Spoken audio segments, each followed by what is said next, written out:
Good afternoon, everyone, and welcome to this special webinar on the topic of diversity in sport and empowering the next generation. Our guest panel today will be discussing why it's important to encourage more women and girls to participate in sport, how sport can benefit all of us in our lives and careers.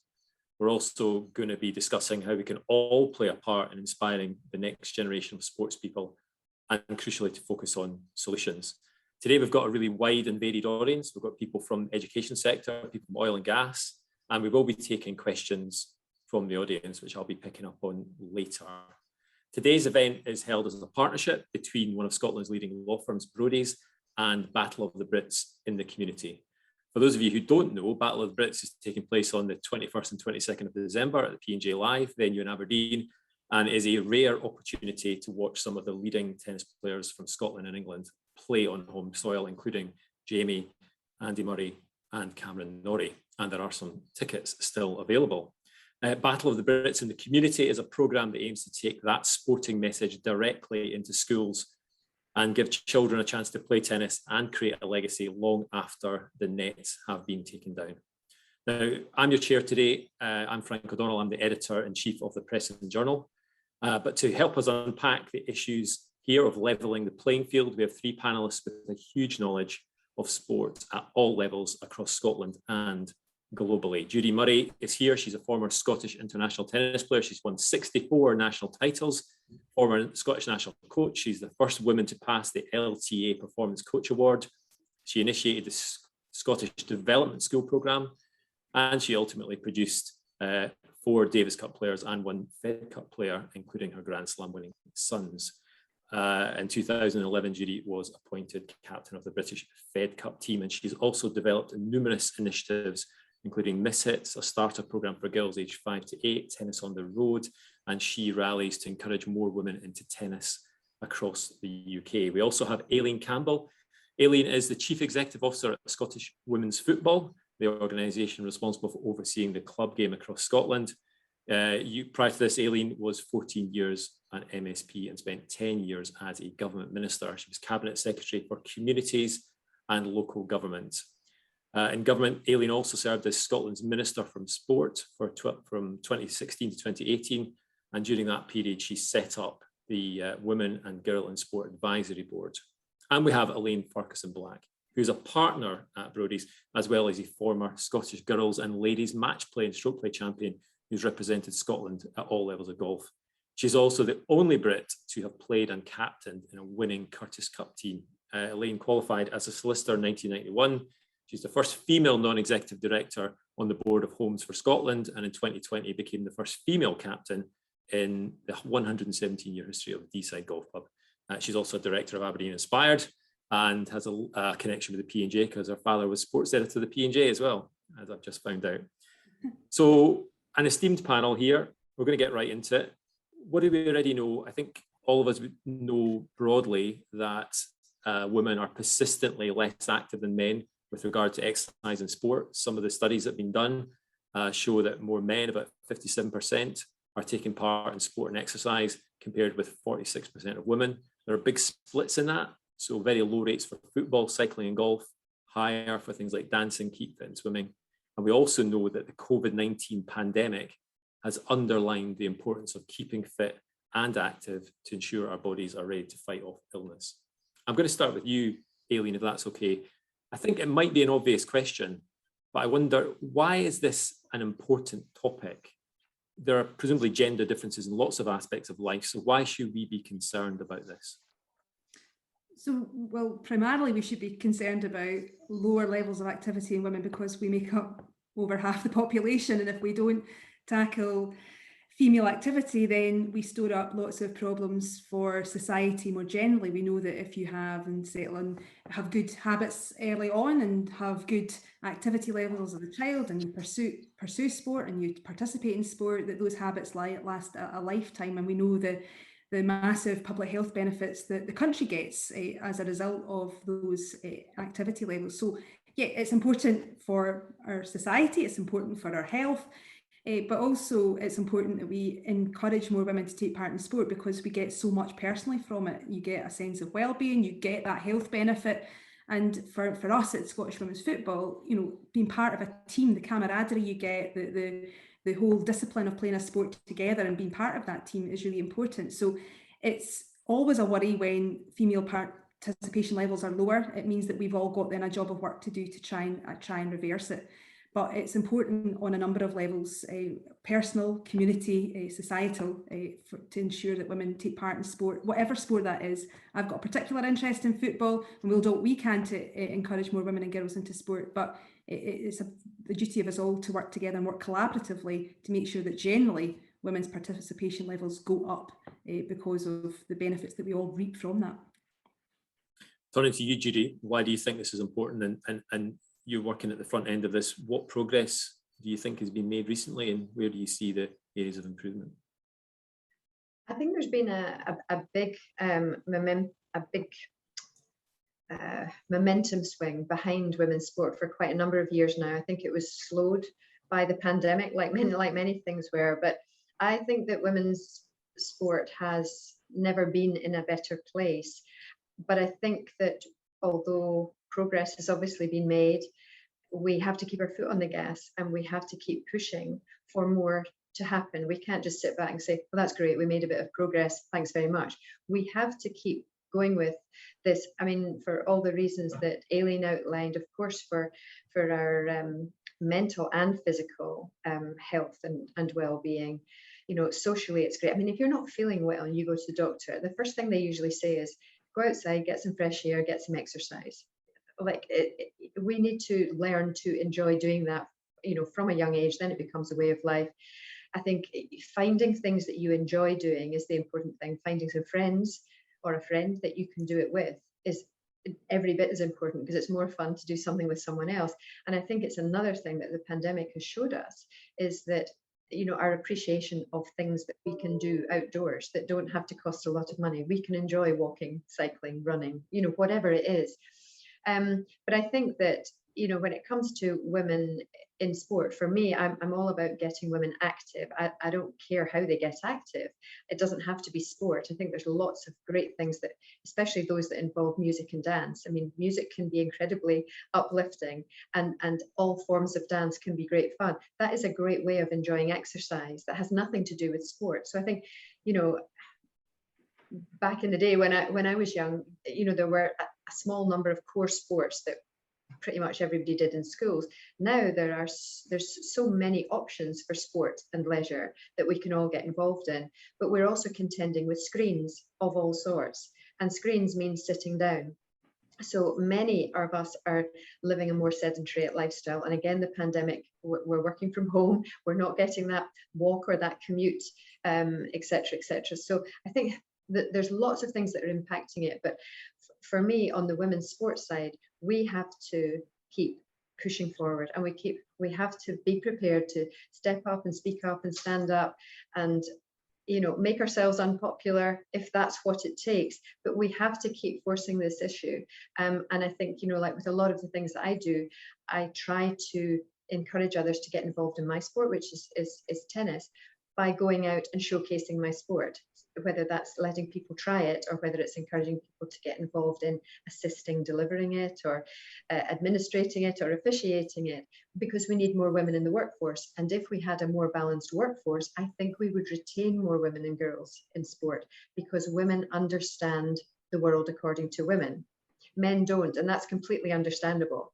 But, you know, we lose so many teenage girls from sport through the high school years. And I feel like if we had more female sports coaches and more female PE teachers who could create an environment for girls when they're going through all those physical and emotional changes, I think we have more chance to keep them. So I'm hugely, hugely passionate about encouraging more women and girls to get involved, not just in taking part, but actually in delivering it as well. Thanks, Judy. Elaine, you're involved in different sports. Obviously, golf is the one that you're known for. Golf might be regarded as a sport with a bit of a male bastion, whether it's captains' parking spaces, blazers, the strict rules. Sometimes hard to get anything healthy in the clubhouse afterwards, other than, you know, a pie. Where do you think we are with regard to golf and the issues about diversity in women? I think we've moved on, hugely from when I was a child playing. The women members were, they didn't have the same rights, they didn't pay the same fees, they didn't have the same access. I've been to golf clubs where women weren't allowed to walk past, the main lounge window. You weren't allowed to be in the lounge. And juniors came even further down the kind of pecking order. We have moved hugely, from that. D-side, we became, one member, if you like, in 1996, so that there was no difference between the two. I think it's funny because speaking obviously about the pandemic, actually golf has benefited from the pandemic because I went through that period where that was all that anybody could do. And suddenly I had everybody at the golf club wanting a tea time and going, we need to get out and to kind of walk. And women's golf has particularly benefited because we've had many initiatives for many years, and still it was probably only about 14% of golfers were women in the UK. That's up to 28%. So that's a huge kind of increase. And now the challenge is keeping them, and making sure that they're fit, that they feel welcome. We all have different demands, on our time, and I can't play as much as I used to. But what you want to make sure is that they don't leave because they feel uncomfortable. So that's the bit. And then the more women that play, the more they encourage other women to play because they talk about it, they encourage them, they bring them down. Just as Judy said, you want to go out and encourage other people to pick up your sport and try your sport. Say, look, I'm doing this. We have, kind of groups at the golf club. There are the really competitive ones. There's ones that just go out and play on a Monday or a Tuesday, and they go in for the social, the 9 and dine or the 9 and wine and those kind of things. It's you make it your own. So golf, I think, is moving hugely. It's moved considerably from where it was when I was a junior, certainly. Now, Judy, you touched on it there, but the issue about schools and growing up, I think it's really important. I think we know from the data that boys and girls are actually fairly evenly matched in childhood, but something starts to happen around the ages of 7 or 8. The gender play gap, as they call it, emerges, and we get disparities in physical activity and sport participation, and that seems to persist through with women being less active than men. Aileen, as a former government minister, you must have been talking about this a lot. What are the issues here, do you think, at play, and what are the solutions? In terms of trying to get more women active? Solving that issue in schools, particularly where there's a fall off in participation. Yeah. How do we, looking at that? So I don't think there's one silver bullet, because I think if there had been, we would have found it and it would have been solved. So I think there's a number of different things. I think there were probably themes that we'll kind of touch on today around visibility of women in sport, about role models, around the activities that are on offer to girls, that transition, recognising that transition from primary to secondary can often be quite difficult. There's a lot of things happening in a girl's life. I know myself, my own experience of going from primary to secondary, that was when I dropped off, and that was a challenge because the impact of going to a massive secondary school from coming from a small country school was really, really difficult. So I think it's about understanding the individual child and the young person, and also engaging with the young person as well, listening to what they say, listening and responding to what they tell us. I think there's often a danger, certainly there's often a danger in government, is that you could take actions that you assume are the right things to do, but what's really important is engagement and listening and responding, and absolutely responding to what young people say. So I think their voice is crucial and critical in this, and that's something in government and the Sports Scotland that was something that we sought to try and do, making sure through the youth panels that Sports Scotland ran that there was an active young person's voice to try and at least shape and hone approaches. But it's difficult and it's challenging, and I think what Judy said at the start about you can't just take your foot off the gas. If you make a small improvement, you can't rest on your laurels. This is something that can't happen by accident. The girls and women don't drift into sport.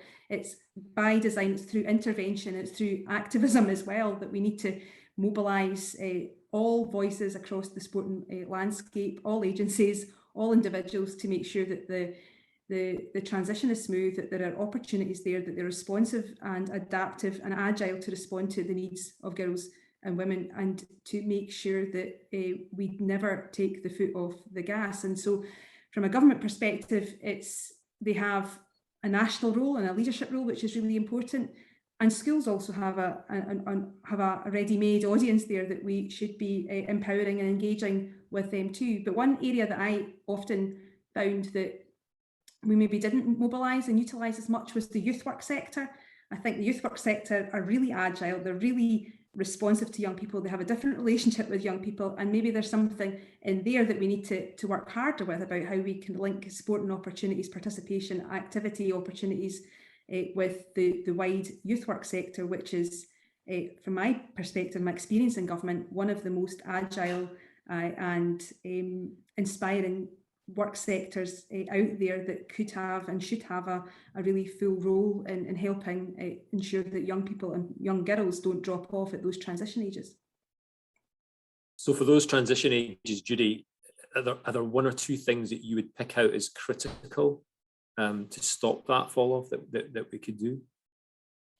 I think the most recent research is showing that where the drop off used to be more between sort of 14 and 16, you used to be kind of in the mid-teens. It's actually starting much younger now. It's actually between 11 and 12, and I think this is just the way of the world, that girls are growing up quicker.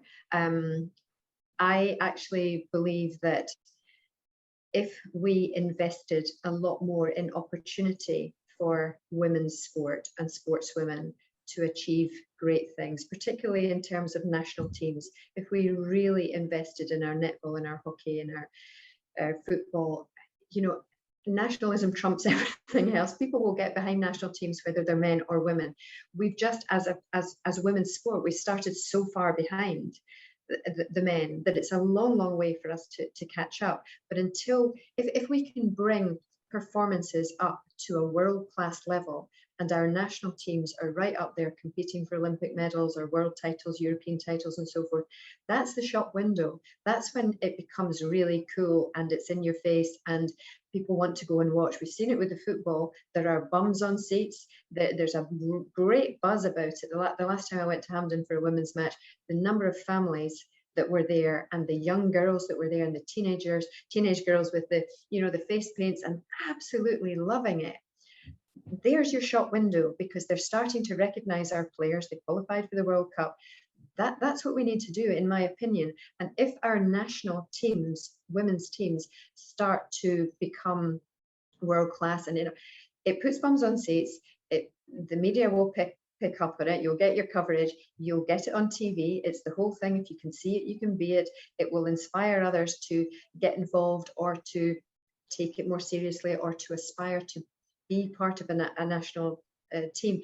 And of course, the coverage then brings in sponsorship and brands and so forth, and then more money goes in, and that can help to grow the game. So for me, I think that's a big part of it. And I think for such a long time, there hasn't been the investment in the opportunities for the women's side of the game in terms of performance. And I actually think that is probably the thing that it is your shop window, and it can drive everything. And I think that's, you want your young girls, your transitional age girls, to have sporting role models that they can not just aspire to but admire, and whether they ever play it or whether they just want to watch it. We absolutely need that. If we don't have that, then we have reality TV and stars and all the rest of it, almost like role models for not necessarily the right reasons. But I'll go back to what I said before, that having more women in the workforce who understand the world according to teenage girls or tween girls is incredibly important for the retention of girls in sport. I'll turn to you, Elaine, about the issue of role models then. Data shows us about 5% of sports coverage on TV, radio and newspapers is devoted to women. And I guess as a newspaper editor, I need to take my share of responsibility in that. And that is, that's got to be damaging. I think we'd all agree on the importance of female role models, and get you to expand on that as well. But I wondered as well about the role of traditional media versus social media, because actually I think for young people often it's maybe not the Press and Journal or the Scotsman. It might well be Instagram that is their key choice of media, and that could be much more powerful. And I just wonder what your perspective on that was. No, I think social media certainly is helping to raise the profile, and then you've got your individual sports person that's got their own Instagram account, or that's promoting it that way and not reliant just on the normal media. Interesting, I saw was the Scottish Government have launched, they're intending to have a sports media summit to try to increase the visibility in the media. Ireland they've got the 2020 project, which was to increase women's visibility in sport and have role models across, and try to increase it, because you want to see somebody that's exciting. I think social media is helping with that. I know in terms of the teams that I've captained recently, they're all into their nails. I think kind of Judy mentioned, and their face paints and the thing, and they make it look exciting and attractive, and they post pictures of we're in New York, we're doing this, and suddenly it's exciting and people want to do that and they aspire to it. The Solheim Cup was fantastic. The Solheim Cup, watching that, seeing that, both at Gleneagles and then obviously the kind of the recent one in the States, they're all kind of young and exciting players to watch, and hopefully that the younger girls in terms of golf will be watching that and going, it's fantastic, that's something I can aspire to do. Just a follow-up on that, Elaine. Obviously the Solheim Cup was absolutely amazing, but it was on Sky, wasn't it? I just wondered, is that an issue if we're talking about role models? Is it important that this is on terrestrial TV? Yeah, well, we could speak. I mean, golf used to be on BBC. That was a lot, and it's not, and it's kind of moved to Sky, and then you have to watch the highlights on it. I think in terms of the RNA, have been working quite hard to make sure there is coverage of golf and have a kind of package. Again, it would be nice to see it on kind of all stations, if you like. We've got, I think Aileen can probably speak, we've got women's football on BBC Alba. That is, so that having things like that is going to make a difference, isn't it? Yeah, no, yeah, absolutely, it has made a difference, and it has been important. It's been on kind of the normal telly, I suppose, if so to speak, and BBC Alba have been really. They've had, to their credit, they have really had a focus on women's sport. They did it. They showcased the women's rugby as well. So they have got a deep commitment to women's sport. And for the SWPL, their Premier League, that's now recurrent on the television games on a Sunday, along with now a sports scene highlights package, which has been really, really important to give that flavour of all the games that are happening. But and I have nothing to base this on other than just my own suspicions, but during lockdown, when people were looking for things on their television and looking for sport, they were seeing the SWPL alongside men's games on a par. There were no fans in the stadiums. They were getting, and people, and I suspect there might have been newer audiences that were able to watch and engage with women's football, but that ability to see it easily is really critical.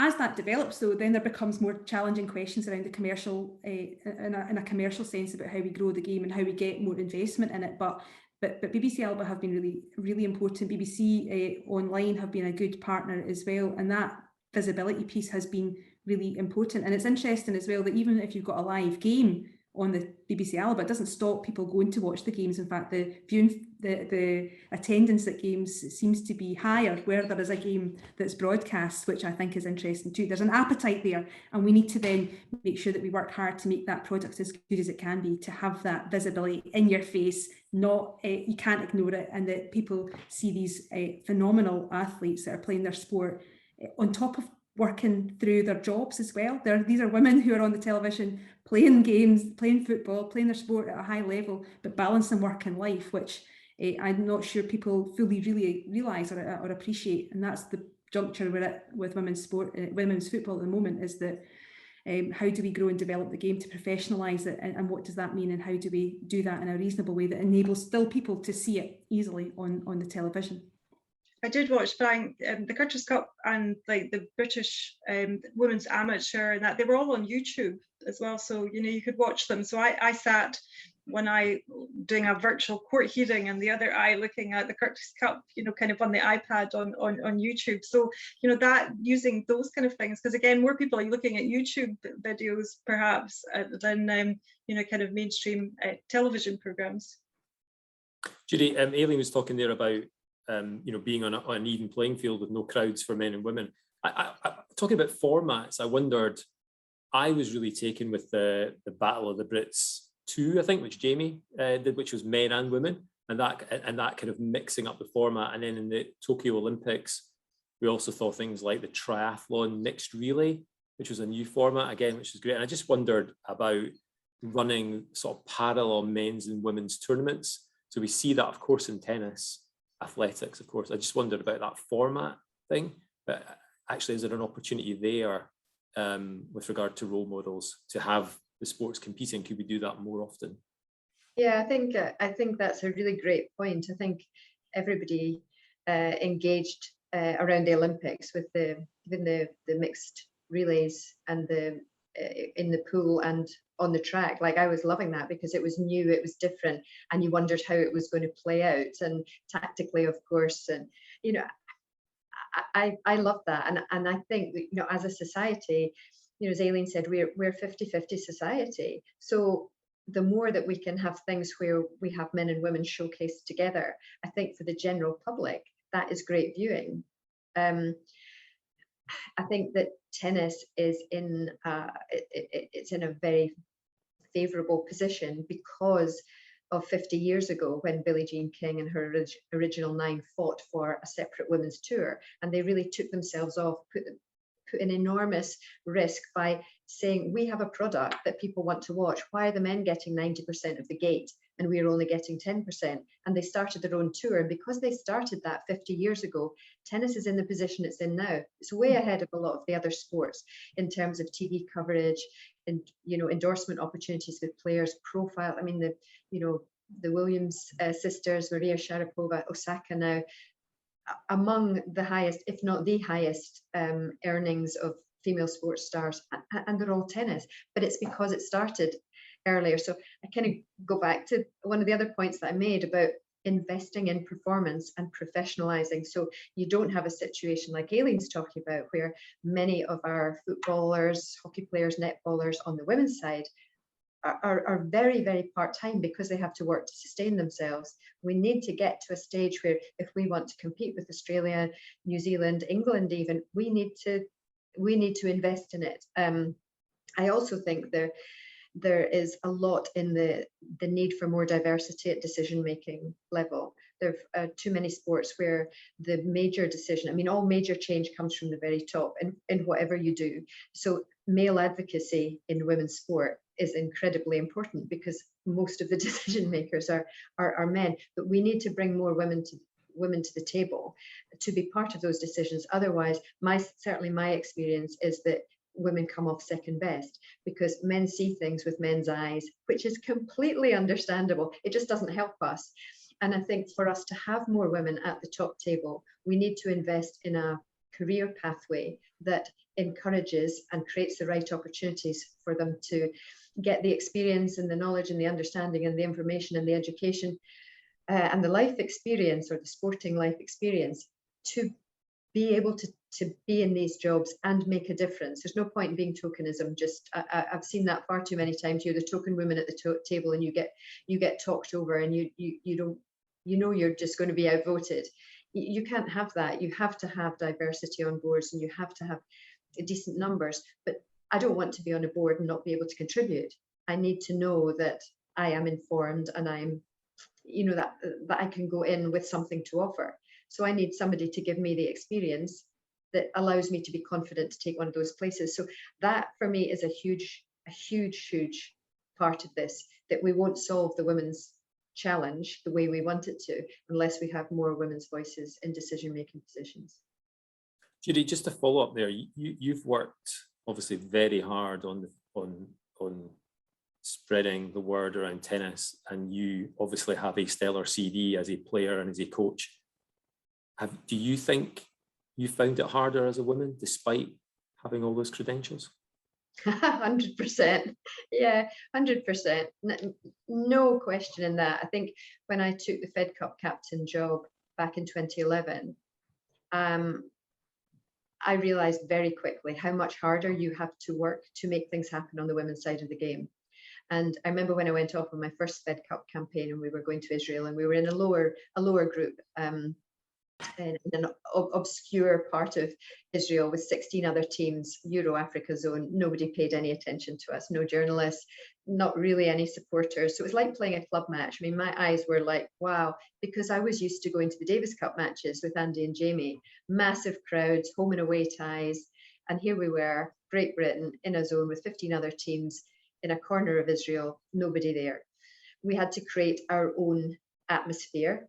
Fine. We did the nails, we did the face paint, we did the whole lot. We had all the musical equipment on the bench. We made as much noise as we could, but we also created our own media. And Twitter was quite young in those days, but we did it on social media. We did blogs on the BBC website. We sent our pictures of us in our team dresses and our tracksuits to Daily Mail Online, to Hello Magazine. We did it ourselves. And I think it's this thing. Don't just sit back and complain about what's not happening. What can we do? And let's get on with it. Let's find other ways around it. It's like, I remember Billie Jean King saying to me, if you don't make a noise, nobody will hear you. And I think ever since she said that to me, I've been making a noise, whether people like it or not. But you actually really have to. But I think that I found that when I went off to Fed Cup, I wanted to build a team that could compete in the World Group. And so I asked for a video analyst, of course, a fitness trainer and a physio. We had a team manager, but the video analyst I absolutely had to fight for. And I remember going in and saying, I need to video the opposition, who we're going to play tomorrow. I need them videoed today so I can study it at night, and then I come up with the tactics, work it through with the team. Wanted to do it properly. And I really had to fight for that.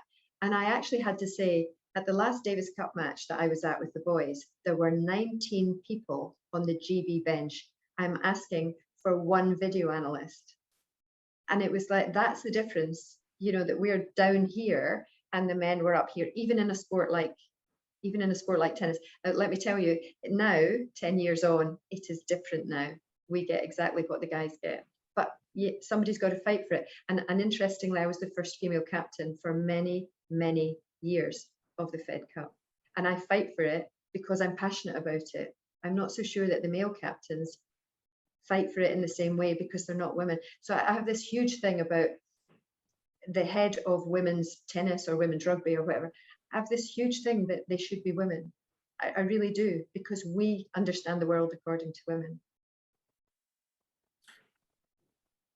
Step up, stand up. I heard you say that, and also that we are in a better place. I just as an example, and this is to all three of you, I suppose. I'm a tennis fan, as some people will know, and I always wonder why the men's singles final at Wimbledon's on the Sunday. It always seems to me that it's seen as the main event. It's like the final showpiece after the 2 weeks, and the women's finals on the Saturday. And I always think, why not rotate that? And I wondered, what do you think about that? Is that important? I don't know. I'm not sure. I guess what you put your finger on, though, is that's Aileen, isn't it? There's that Aileen culture that we have to keep on challenging to make sure that we can make progress for women.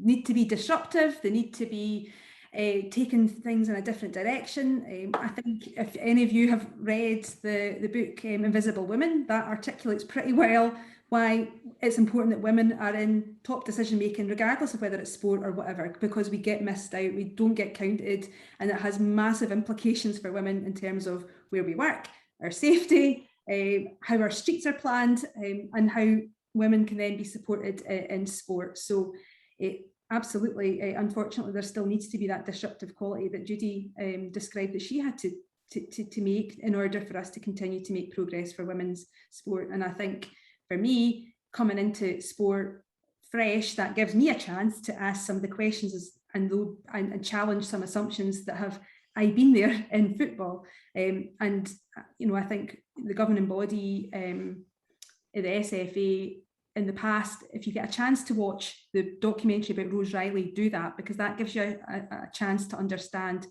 how women's football has to grow against the odds. It hasn't had the long-term focus that Billie Jean and others inspired in tennis.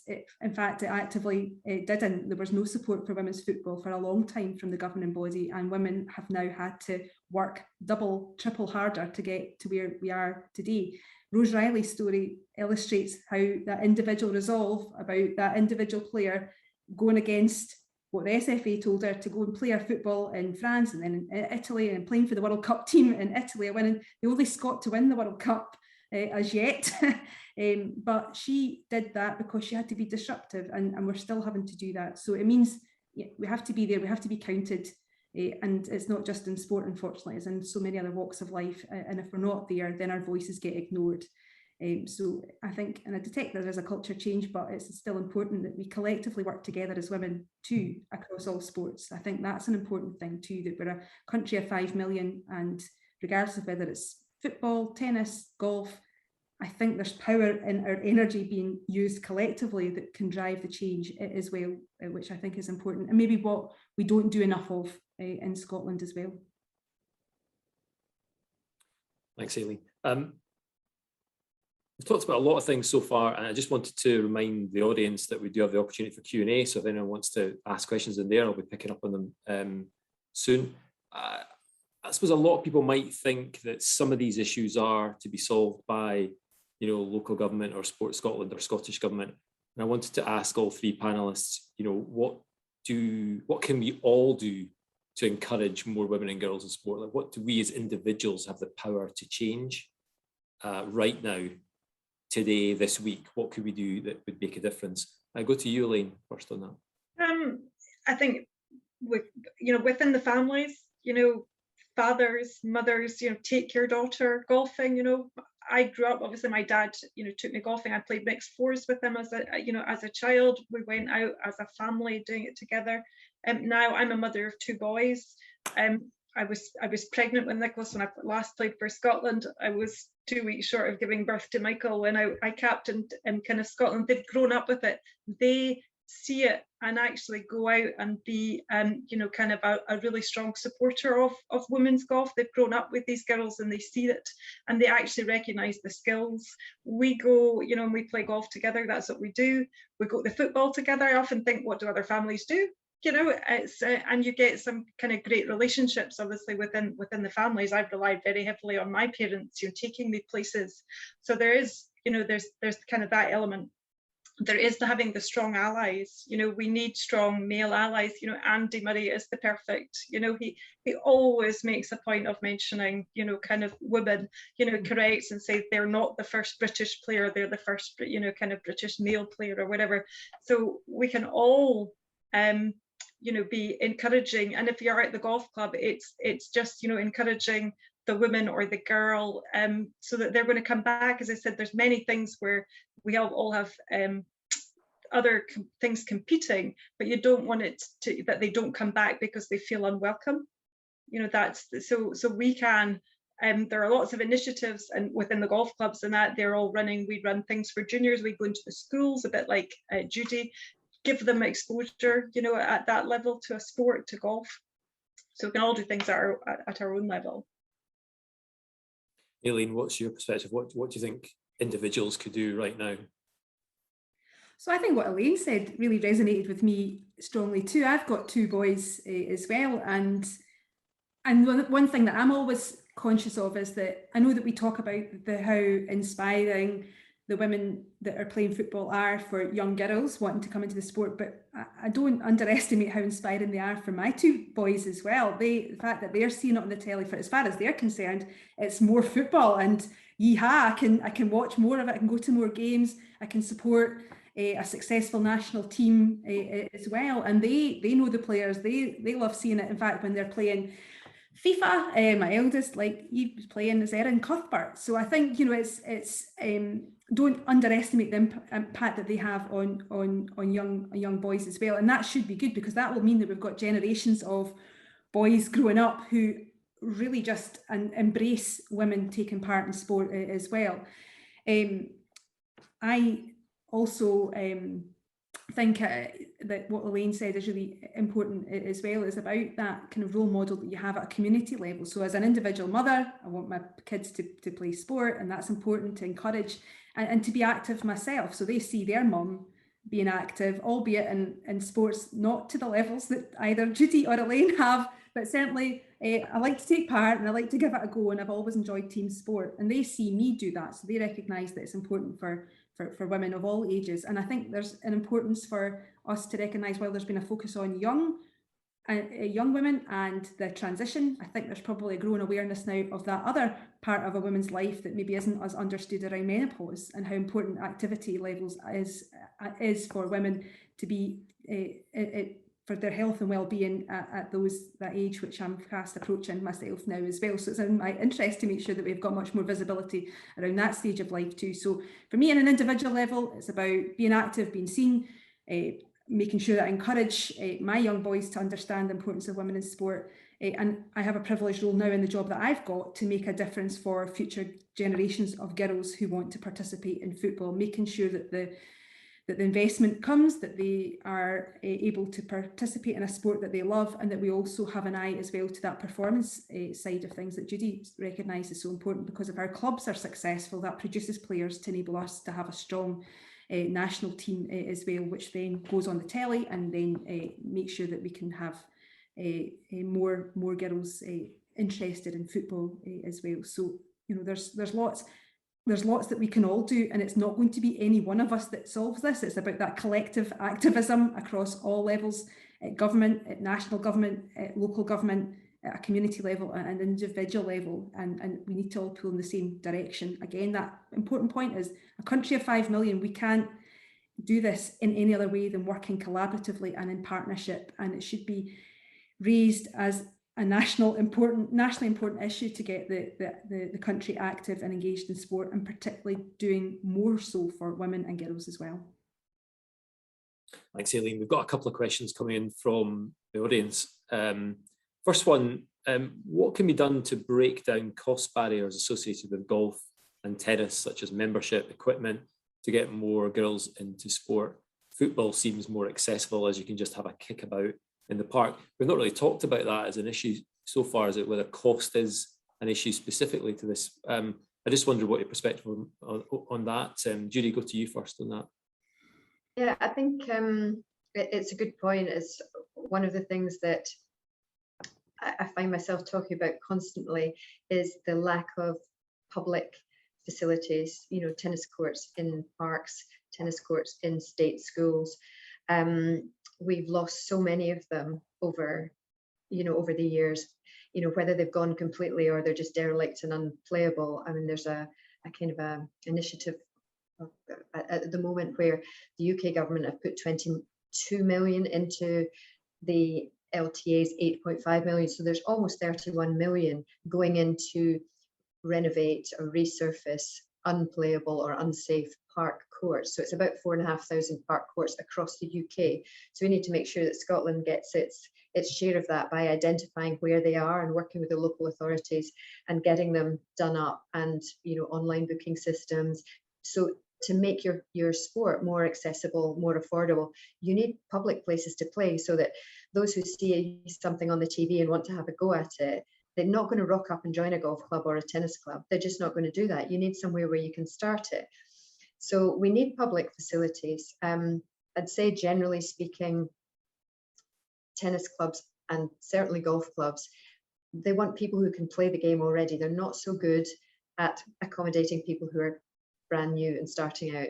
Golf clubs, especially with kids, I think, you know, they want somebody else to teach them, and then they come to the golf club when they know the rules and they're not going to hack up the course and wreck the clubhouse. Tennis, I think, copes quite well for kids, but not so well for adults starting out. So anyway, lack of public facilities for me is a big thing. And where I do a lot of work teaching teachers and student teachers, I tennisify them, because if I can get them engaged in tennis and they go off in their placements, or they're already working in a school and they can deliver tennis to big numbers of mixed ability in a small space, if I show them how to do it, and I'm using equipment that they would have in their school cupboards anyway, we're introducing them to learning the skills that you need to be able to play tennis, But if the school then doesn't have tennis courts, there needs to be a link with a local club. If the local club is not welcoming or too expensive, the barrier comes up. So the need for, you know, state schools courts for me is crucial, or public park courts. But I would say, generally speaking, our tennis clubs in Scotland are 3 or 4 courts, and they are not expensive to join. When tennis gets expensive, I think, is if you're trying to play indoors. Indoor tennis provision is incredibly expensive. But also if you get to a competitive level and you end up having to travel a lot, and there's entry fees and perhaps accommodation and all the rest of it, when you get to a decent competitive level, that's when tennis can become very expensive. But the lack of public facilities and the lack of state schools courts makes it more exclusive than it should be, or less affordable and accessible than it ought to be. So yeah, tennis courts occupy big spaces, as do golf courses. So therefore they're valuable spaces for something else. And many of these state school courts and public courts in parks have become car parks or retail or housing or skate parks. They've become something else if they weren't being used enough. And that creates a difficulty for us in growing the game to new audiences in Scotland. Thank you, Judy. We've got another one from the audience as well. I'll maybe go to you, Aileen, and see what you think about this one. Do you have any advice for less well-known sports where even more challenges exist? Because obviously we've talked about football quite a bit, we've talked about tennis and golf, understandably, but what can less well-known sports do you think, to address this? Yes, I totally recognise how much of an advantage football has, because there is a huge reach into every community. The sport has a huge reach into every community. There's a football club, no doubt, in so many of our towns and villages and cities, and multiple times over as well, which is great, and that gives us an advantage. But then it comes with challenges as well. So in terms of lesser well-known sports, you know, again, I maybe go back to the point I made earlier around the real need for us to work collaboratively across sports.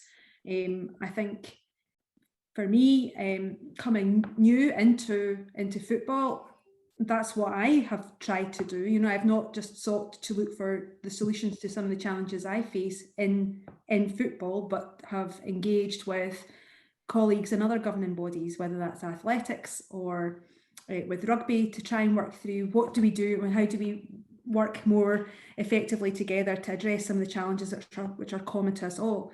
But and so therefore, for sports that are lesser well known, I think that would be really and equally important. And I know that that's something that, you know, Sports Scotland or the Scottish Sports Association endeavour to do, is to try and bring governing bodies together to learn from what works, to learn from past mistakes, and to then use that knowledge to help support sports that don't have the luxury that football has of having that big wide footprint, to enable them to grow themselves as well. So, and I'm saying that though from the point of view that Scottish Women's Football is an affiliated national association. So we're not the governing body, but we're a very small team within football, but we're working hard to make sure that we provide opportunity for girls and women to play football in the leagues that we administer, and to support the club games. So I can see it from both ways. You know, we're part of a big sport, but we're a small organisation within that, and that means we have to shout doubly loudly to make sure our voices are heard. But if that person then wants to engage with us about what we can share good practice, then I'm happy to. Again, collaboration, partnership for me is, and looking beyond our individual sports is key, because we have so much to learn from one another, from our experiences and what we encounter. One linked question that we've got from the audience there is, what does the panel think about ladies' branches or committees? Are these outdated, or do they have a role in developing sport? In my own sport of curling, we don't have an equivalent for men, one overarching body and then a women's branch. Kind of touched on that a little bit there. Obviously you touched it with the WTA, Judy and Aileen there as well. Any thought on structures there and how important they are? So, well, if I think my pickup, even just to decide, obviously say I am the overall captain of the club, so sit, and you know, the council is then made up, and but we do still have a ladies captain as well. and that's to make sure that there is another woman's voice. We've also got a female finance convener. We've actually got a female course club manager. We're actually run very much by women. Interesting, because golf went in obviously under the umbrella with the R&A, and it was separate. The women were separate from the men, but they've come together, and I think that's been hugely beneficial.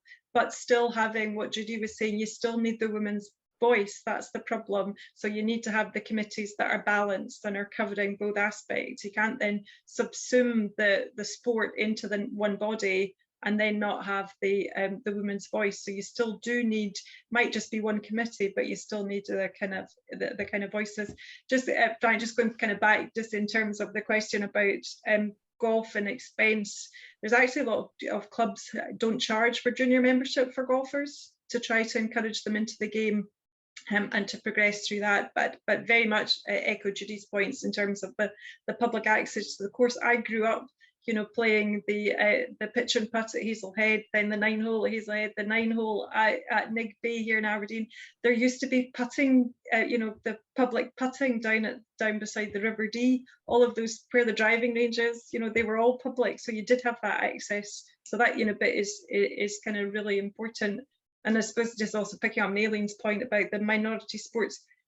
Is there a possibility to go into the schools and have these taster sessions in the same way we provide kind of taster golf sessions, but kind of through the PE network, and say, well, actually we're going to bring in karate or taekwondo, or allow, I tried, because I'm very golf, I've had to try and make sure my boys go and try sailing through the school, go and try rock climbing, go and try these things, because I don't do it myself, and weekends we're going to golf, but through the school, can you go and do these things?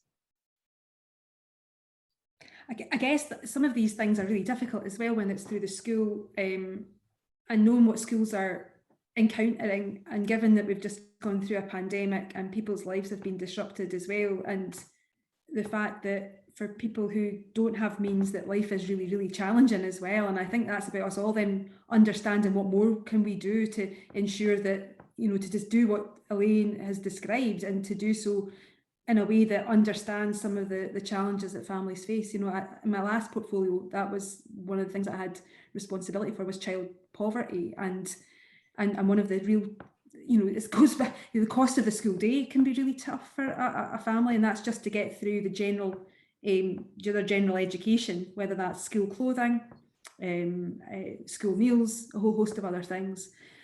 And so I guess it's then, who else do we need to work with? What other partners do we need to work with that have that understanding and can bring that to our sports, so that when we go in, that we can do so in a way that understands, makes sure we're aware of the barriers, and works hard to then work through those barriers, so that the young folk don't feel the shame and the stigma of living in poverty or not having the means, but doesn't deny them the chance to take part in sport, because it's so important.